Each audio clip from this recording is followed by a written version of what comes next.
Shane going through a kind of routine there. Yeah. He didn't look great. No.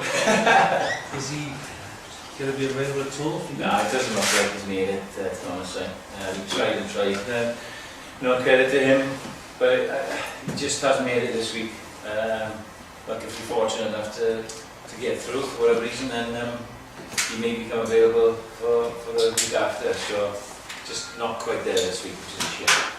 So where is he with the knee? Is that it's just this week that he's in trouble, not generally? Yeah, no, it's just perhaps this has come a week too early for us, really. You know, and we'll have to reassess it again. Should we have another week of the season? But you know, looking at it, I don't think there's any issues for the summer. It's just whether he could make our last game or not, and regular season game. It doesn't look like he's made it. What about Lee Byrne? Same. He took a bang on the knee, and he's been reported with a slight meniscus tear. So that will keep him out for a couple of weeks. Whether he needs surgical repair, Mark, I don't know yet. But a scan showing a minor meniscal tear. So If you got to a semi-final spot, would you go for I that? don't think so. No. He was out for the rest of the season. I would have thought so. Yeah. Because that's quite serious, right? I don't know the extent of it, son, but it's serious in the fact that he's not available for us. Yeah. But, Is he doubtful for June 4? Is he doubtful for? June 4. I don't know, man. I don't know. I don't know the extent of that. I've just been constant. I get the message, he's not available, I move on. I got a constant of what we got, and clearly Richard Fussell is our go-to there, and I was really, really well. You know, we're quite blessed on the wings, even without Shane, so you know, I parked that and moved on. Talk about things that haven't moved on. What's the latest on that Mike Phillips saga? Have you any news in terms of his position? No news, status quo really. Same, you know, I think enough has been said about that, documented. You know, my job really is to focus on the team in hand, and all of the recruitment, stroke, moving on, etc. is done elsewhere, thankfully. So yeah, no news as far as I'm concerned. It's status quo. Just in terms of your slightly cryptic press release about what's going on, what are the changes in terms of your and Scott Johnson's roles now? Well, I don't think it's too many major changes. It's just really assuming some greater responsibility across the business. I think the most significant shift is Andrew's move to a far more commercial business role. And of course, he's done a heck of a lot of work in the community coach development sort of player pathway area. And I would imagine John will pick up some of that now, which would lead me to move into slightly more responsibility in terms of coach directing. You know, we've got a raft of young coaches coming through who have gained valuable experience in the LV Cup and in the Premiership, and that. We're looking to move a lot closely with our Premiership clubs in line with the realignment of the Premiership. And so my role will just shift slightly there and manage a little bit more. I think I'll probably have a little bit more input as well from a rugby point of view in a cross-fertilisation of ideas to the commercial. Other than that, my role will still remain the same as head coach. Is the sort of first team, is that affected? Is John going to be less involved in that? No, not at all. No, not at all. It's just additional responsibilities really to try and, you know, put a bit more breadth on our business really, to try and bring the two entities together. Logistically, it's not ideal. We go to Llandarcy and the commercial aspect is done at the Liberty, so we're trying to bridge that gap to ensure that we have a better product, a better brand, that we transfer what we're doing here into the more commercial world, and hopefully we'll see that coming through on the field. How much of a blow to that product would it be if you're not in the Magners players? I think it would be a blow. I still think our trend as a brand is upwardly going, moving forward. I think we're going to see a bit of a cultural change in the rugby environment with some of our signings and people moving on, and the way we approach particularly the international windows. I think it's evident that it affects us. It's not an excuse, it's a reality. It does affect us at crucial times of the season because of the structure of the season. And we're looking to positively do something about that.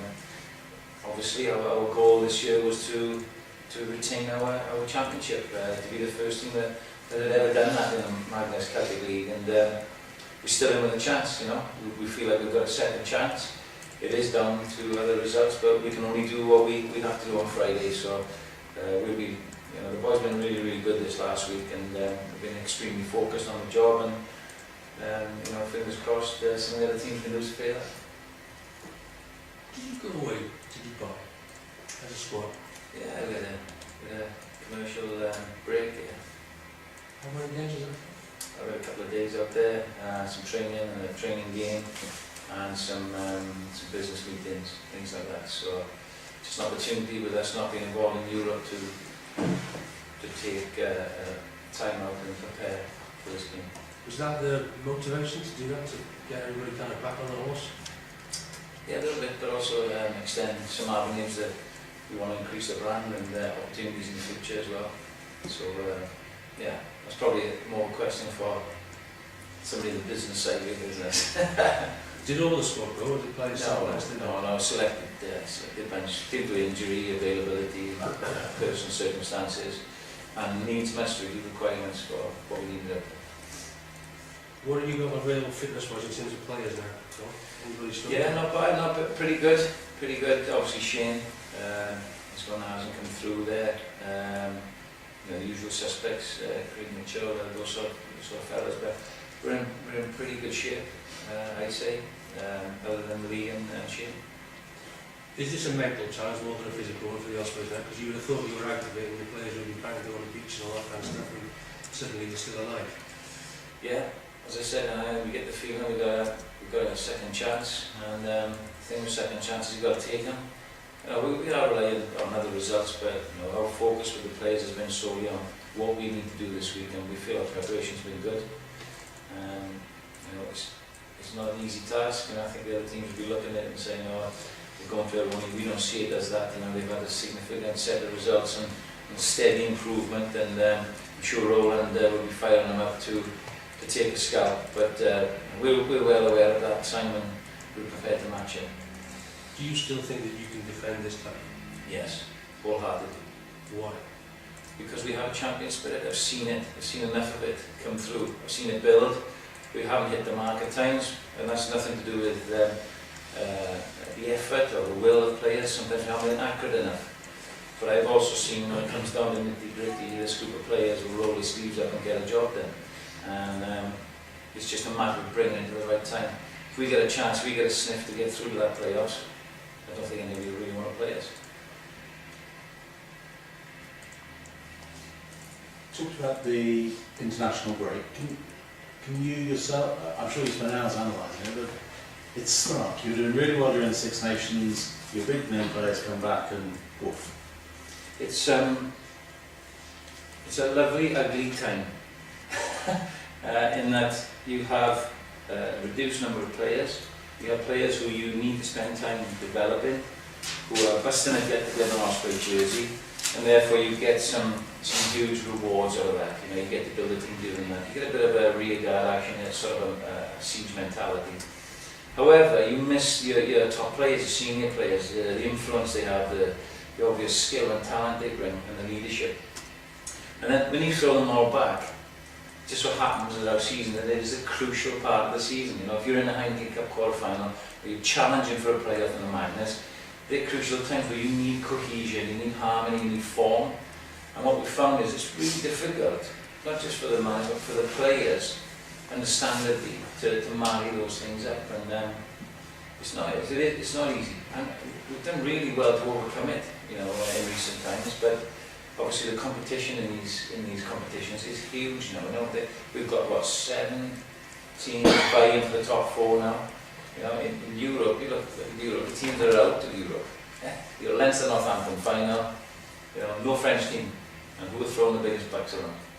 You know, that tells you the competition is. So how difficult it is. I don't think people really can magnify enough. But Northampton were terrible during the Six Nations. Throw their internationals back in, and suddenly they're. Yeah, but how many did they actually miss in the Six Nations? You know, 4. Yeah, 4. Come on. It was Forden, Ashton.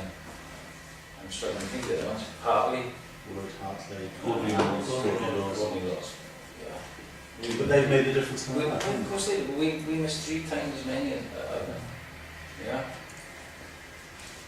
The Leinster as Well, well. let's not go on an argument on Galacticos. I'm not going to have an argument. No, I'm just- no, I'm not going to have an argument. I'm just curious what the explanations is you've come up with.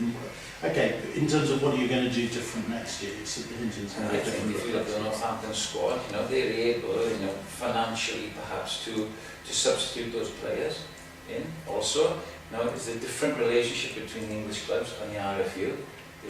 So there are times when they know they're losing those players and they can replace. With us, it's a little bit ad hoc.